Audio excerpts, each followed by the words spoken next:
নমস্কার, এই মুহূর্তে আপনাদের যুব ভারতী ক্রীড়াঙ্গনে স্বাগত। আজকে মহারণ ইস্ট বেঙ্গল এবং মোহনবাগান, যেন নাম নয় দুটি মন্ত্র, যে মন্ত্রোচ্চারণে 1 লাখ লোক যে কোনো স্টেডিয়ামে হাজির হতে পারে। সত্যি কথা বলতে গিয়ে একদিকে লাল হলুদ আর একদিকে সবুজ বেলুনের অজস্র মানুষের ভিড়ে একটা রোমহর্ষক পরিস্থিতি তৈরি হয়েছে। বাঙালি মানেই ফুটবল, আর সেই ফুটবল যদি হয় কলকাতায়, আর সেটা হয় যদি ডার্বি, আর ইস্ট বেঙ্গল মোহনবাগান হচ্ছে বাঙালির প্রাণ। ইস্ট বেঙ্গল মোহনবাগান তো শুধু একটা খেলার মাঠের ডার্বি না, এর পেছনে অনেকগুলো হিস্টোরিক্যাল রিজন, অনেক জিওগ্রাফিক্যাল কারণ আছে, অনেক পলিটিক্যাল কারণ আছে। বাংলার ফুটবলের সঙ্গে যদি যুক্ত নাও থাকে, তাহলেও কিন্তু বাঙালিদের কাছে জন্মলগ্ন থেকেই মোহনবাগান ইস্ট বেঙ্গলের মধ্যে একটা ধারা চলে আসে, একটা আবেগ সবসময় কাজ করে। আমি পৃথিবীতে এমন কোনো টিম দেখিনি যে টিমের সমর্থকেরা জন্মসূত্রে অথবা রক্তের সম্পর্কে সমর্থক।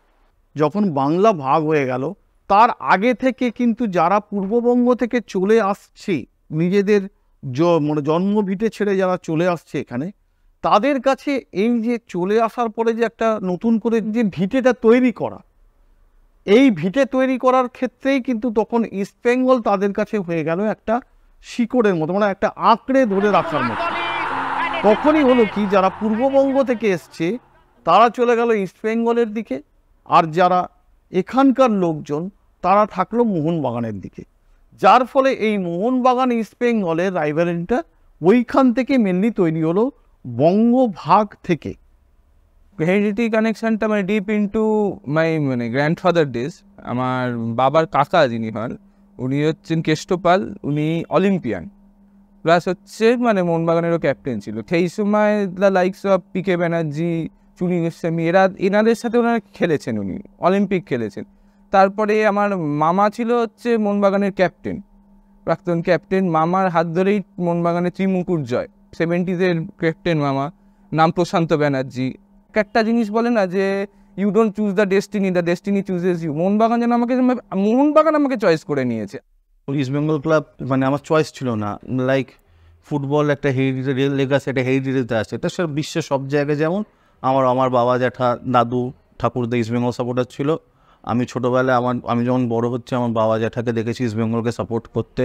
ইস্ট বেঙ্গলের খেলার দিন আমি যেরকম প্যাশনেট হয়েছি, পাগলামিটা করি তাদেরকে আমি ছোটোবেলায় ইস্ট বেঙ্গলের খেলার দিন সেই পাগলামিটা করতে দেখেছি, রিলেট করতে পেরেছি। ওই প্যাশনটা ছোটোবেলায় আমি নিজের মধ্যে ঢুকে গেছে, সেখান থেকে একটা ইস্ট বেঙ্গল সাপোর্টার আমি হয়ে গেছি। আমার যখন আমি ধরে 5 বছর 8 বছর এরকম বয়স, তখন মোহনবাগানটা আমার ভেতরে ঢুকে গেছে। এই ব্যাপারটা আমি ছোটো থেকেই পেয়েছি। এই যে বললাম না, যে সমর্থনটা জন্মসূত্রে বা রক্তের সম্পর্কে সমর্থন, যার জন্য এই প্লেয়াররা যত তাড়াতাড়ি মাথায় ওঠে তাড়াতাড়ি পড়ে যাওয়ার চান্স থাকে, ঠিক আছে? সুতরাং এইটা আমি ফিল করেছিলাম প্রথম দিন থেকে। আমি বহু বছর, প্রায় 50 বছর মাঠে ইনভলভ, প্রায় 20 বছর আমি ফুটবল খেলেছি, বাকি 30 বছর আমি কোচিং করছি। 21খানা যেটা তুমি ডাকবি বলছো, আমরা তো বড় ম্যাচ বলতো, 21খানা ম্যাচ খেলেছি আমার জীবনে, ইস্ট বেঙ্গল আর মোহনবাগান হয়ে। তো 21টা খেলার মধ্যে আমি 18টা খেলেছি ইস্ট বেঙ্গল ক্লাবের হয়ে, আর মোহনবাগান হয়ে গেছি 3টে match. Mohun Bagan east Bengal match যখনই হয়, পাড়ায় আড্ডা বা দোকানে গিয়ে আড্ডা, কিংবা একটা স্কুল কলেজে সবসময় একটা বিভেদ তৈরি হয়ে যায়। ইস্ট বেঙ্গল আমার পৃথিবীর সবচেয়ে প্রিয় ক্লাব, আমার মাতৃসম club, my mother club, a part of my life. এক কথায় একটা ইমোশন ডিফাইন করা খুবই মুশকিল। এটা একটা বিশাল বড় একটা আমার লাইফের একটা পার্ট হয়ে গেছে, সেটাকে এক কথায় কোনোদিনই ডিফাইন করা যাবে না। এখন ফুটবলে একটা খুব ক্লিশে কথাবার্তা হয় যে rival not enemy, every coin has an other side. Obviously সেটাই, যতই রাইভালরি থাক যাই থাক, আমার এগেন্স্ট গ্যালারিতে যে বসে আছে আমি সবসময় সেটাই ফিল করি যে ও আমার মতনই একজন কেউ। আমি এই কথাটা বিশ্বাস করি না। দে আর অ্যাবসলিউটলি মাই এনিমি। এই অ্যানিমোসিটিটা শুধু ফুটবল মাঠের জন্য নয়, তার বাইরে অনেক কারণ রয়েছে। ঘটি আর বাঙাল, এই যে ঘটি বাঙাল, চিংড়ি ইলিশ, যতদিন বাংলা থাকবে, বাঙালি থাকবে, ততদিন সে এই আবেগকে কোনোদিন কেউ মুছে দিতে পারবে না, এটা থাকবেই। একদিকে ইস্ট বেঙ্গল, একদিকে মোহনবাগান, একদিকে ইলিশ আর একদিকে চিংড়ি। ইলিশ চিংড়ি মারামারিতে কে জিতবে আর পরের দিনের ইম্প্যাক্ট বাজারে কি পড়বে সেটা নিয়ে আমাদের একটুখানি চিন্তায় থাকি আমরা। ইস্ট বেঙ্গল জিতলে ইলিশ, মোহনবাগান জিতলে চিংড়ি। মাছ বেসিক্যালি কলকাতা ডার্বি মানেই বাঙালির ডার্বি, আর বাঙালি মানেই মাছ আছে। হিস্টোরিক্যালি গেলে যদি ফুডিং হ্যাবিটে বলি, ইলিশ মাছের বিভিন্ন প্রিপারেশন বলো, যার অরিজিন হচ্ছে ওপার বাংলার। চিংড়ি আমার বাড়িতে যে কোনো বড় অনুষ্ঠানে চিংড়িটা হচ্ছে মাছ। প্রথম প্যালেট তৈরি হয়েছে চিংড়িটাকে রেখে, বাকি প্যালেটটা আমার সাজানো হবে। ইনফ্যাক্ট এবার বাংলার মানুষরা যেটা নিয়ে নিজেদের গর্ব করে, চিংড়ি মাছের মালাইকারি, তারও অরিজিন হচ্ছে ওপার বাংলা। ঠিক আছে, অ্যাকচুয়ালি এটা আমারও একটা কনফিউশন যে কে সৃষ্টি করলো যে মোহনবাগান মানে চিংড়ি আর ইস্ট বেঙ্গল মানে ইলিশ। কারণ এপারে কি চিংড়ি পাওয়া, মানে ওপারে চিংড়ি যেত না, এটা হতে পারে, বা এপারে ইলিশগুলো আসতো না তার আগে। এটা তো কোনোদিন আমার মনে হয় না ইলিশ বা চিংড়ি তারা নদীটা কিরমভাবে ভাগাভাগি করতো। আই ডোন্ট নো যে এটা কে করেছে।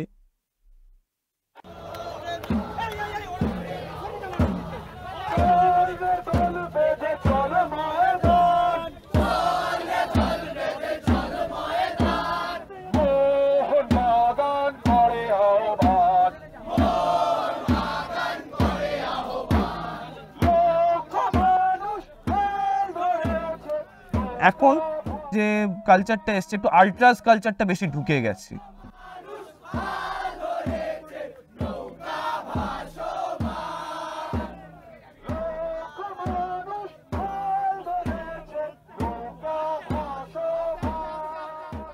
আল্ট্রাস কথাটা মানে হচ্ছে মানে চরমপন্থী সাপোর্টার। আল্ট্রাসের মেন পারপাসটা কি? তারা ক্লাব স্টেডিয়ামে যায়, তারা হচ্ছে টিমের জন্য গান গায়, টিমের জন্য হচ্ছে চেয়ার করে থ্রুআউট 90 মিনিটস। তারা বিভিন্ন ডিসপ্লে থ্রু দিয়ে, যেগুলোকে কোরিও বলে, টিফো বলে, বিভিন্ন কোরিও টিফো করে দলকে সাপোর্ট করে। শুধু নিজের দলকে সাপোর্ট করে না, যে অ্যাওয়ে টিম আছে তার জন্য এমন একটা অ্যাটমসফিয়ার ক্রিয়েট করে যে তারা ইন্টিমিডেট ফিল করে।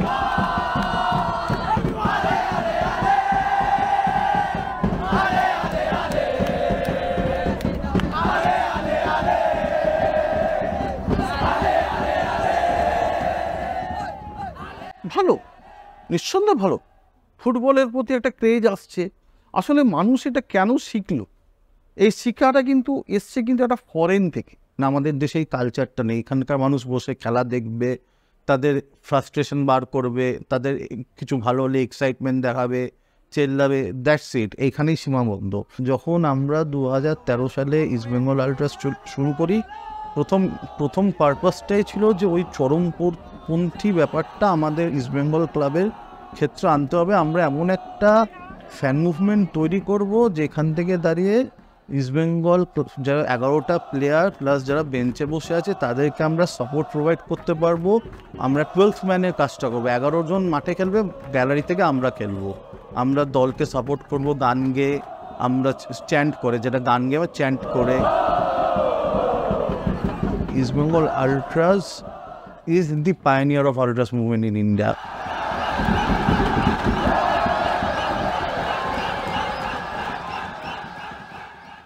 যে আল্ট্রা কালচারটার সাথে আমি নিজেকে ঠিক জেলাপ করে নিতে পারি না। কোথাও একটা এই জিনিসটা আমার একটু হলেও অপছন্দের জায়গা। চেঞ্জটা হচ্ছে ধীরে ধীরে। এটা কিন্তু বাঙালিদের মধ্যে মানে বরাবর ছিল, আর এখন তো সেটা একটু নতুনভাবে তৈরি হয়েছে। আজকাল তো অনেক রকমেরই মানুষের ফ্যাসিনেশন থাকে, সেখানে একটা পজিটিভ দিকের কোনো ফ্যাসিনেশন। এরা মানে সেলফলেস একটা জিনিসকে ভালোবাসছে, bit east Bengal, bit Mohun Bagan. আমরা ইস্ট বেঙ্গল আল্ট্রাসে আছে, এই বছর হচ্ছে আমাদের 10 বছর, ঠিক আছে? তো সেখান থেকে দাঁড়িয়ে আছে 10 বছর পরে আমাদের সাফল্য কি? আমাদের সাফল্য হচ্ছে একটা দেশে এমন একটা ফ্যান মুভমেন্ট চালু করে দেওয়া যেটা এন্টায়ার ফ্যান্স পার্সপেক্টিভটাকে চেঞ্জ করে দিয়েছে। এনআরসি যখন হয়, আমাদের একটা টিফো ছিল, যে টিফোটায় দেখাচ্ছে আমাদের বাঙালির প্রিয় কার্টুন ক্যারেক্টার বাটুল হেঁটে যাচ্ছে ইস্ট বেঙ্গল জার্সি পরে। সেখানে দুজন এসে বলছে, কিরে বাটুল, এখন তো সিএনআরসি হবে, তোদের দেশে যেতে হবে। পরের টিফোটায় ছিল ওদের দুজনকে ঘুষি মেরে সরিয়ে দিচ্ছে, আর পাশে লেখা আছে বাটুল দি গ্রেটের জায়গায় বাঙাল দি গ্রেট, ঠিক আছে? তলায় বড় উপরে ব্যানার ছিল, যেই ক্যাপশনটা পরবর্তীকালে মানে আগুনের মতন ছড়িয়ে, পলিটিক্যাল র্যালিতে ওই ক্যাপশন ইউজ হয়েছে, ঠিক আছে? রক্ত দিয়ে কেনা মাটি, কাগজ দিয়ে নয়। রবিবার যুব ভারতীতে আই লিগের বড় ম্যাচে এনআরসি সিএএ নিয়ে প্রতিবাদ ইস্টবেঙ্গল সমর্থকদের।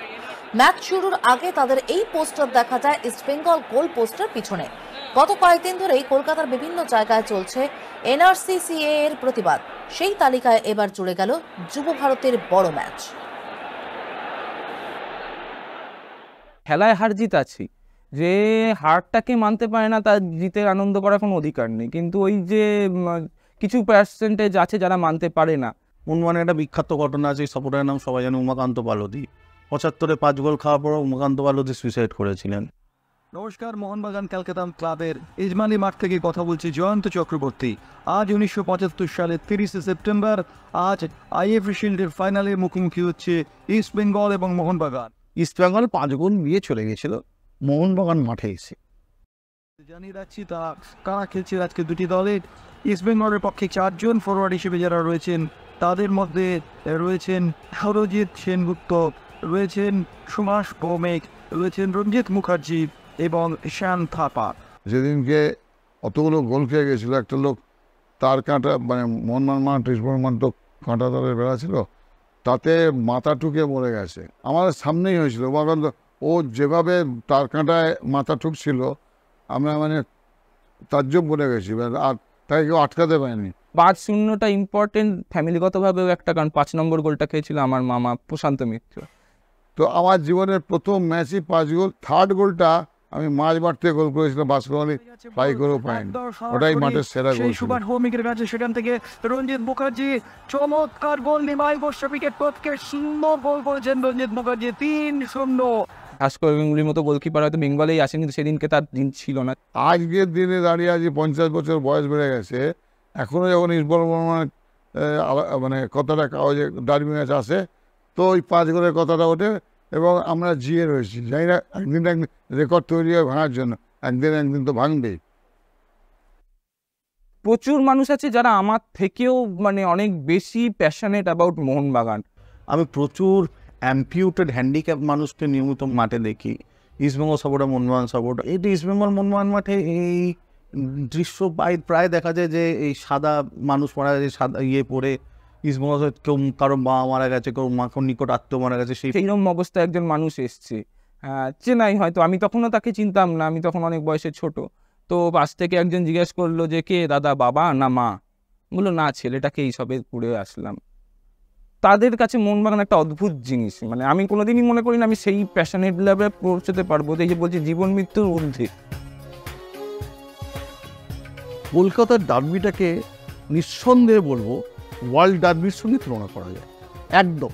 যদি রিয়াল মাদ্রিদ বার্সেলোনা, যদি Manchester United versus Manchester city, যদি এগুলোর সঙ্গে যদি তুলনা করতে হয়, তাহলে আমি বলবো যে পৃথিবীর যদি 5টা যদি ডার্বি যদি নিয়ে আসা যায়, তার মধ্যে মোহনবাগানের স্থল থাকবেই থাকবে। কলকাতার ডার্বিটা আছে বলেই কিন্তু এই ফুটবলের প্যাশনটা রয়ে গেছে। ড্রাইভিং ফোর্সটা প্যাশনই, এটা মানতেই হবে। ডার্বি নিয়ে মানুষের আবেগটাও চিরদিন থাকবে। কেউ তার ধর্ম চেঞ্জ করতে পারে, তার বাসস্থান চেঞ্জ করতে পারে, তার পরিবারকেও চেঞ্জ করতে পারে, কিন্তু ডার্বির প্রতি যে যার যে ক্লাবকে ভালোবাসে, সেই ক্লাবকে সে কোনোদিন ছেড়ে যেতে পারবে না। শুধু খেলা নয়, শুধু খেলা নয়, শুধু খেলা নয়, খেলা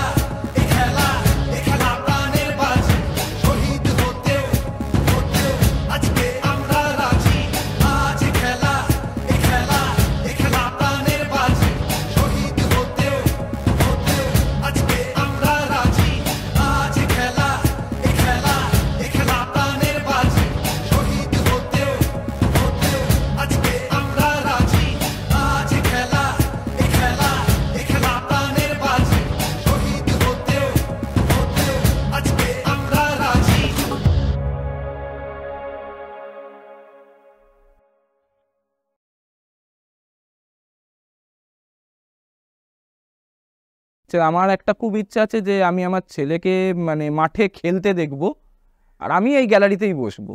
এই গ্যালারিতেই কোনো ক্রাউডের মধ্যে 1 লক্ষ সমর্থকের মধ্যে একজনই আমি হয়ে থাকবো, আর আমার ছেলে মাঠে নেবে খেলবে।